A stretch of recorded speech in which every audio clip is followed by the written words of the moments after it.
In this video, I'll show you different representation options for dimensions. Let's get started! Firstly, I'll introduce the additional dimension display option.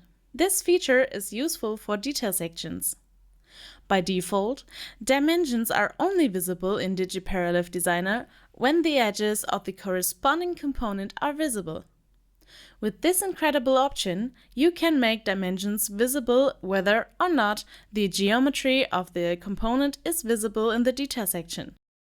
Activate the dimension and head to its properties to the viewframe settings group.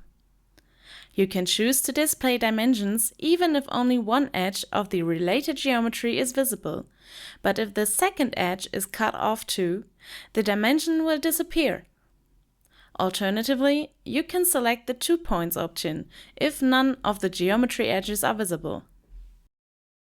Remember, select the display option before creating the detail section. If you want the dimension line to end at the cut of the detail section, you can set the Cut at Geometric Limits option to Yes. This option is only available when the additional dimension display option is active. Another dimension representation option involves background settings for dimensions. Activate a dimension such as the shaft width and go to its properties.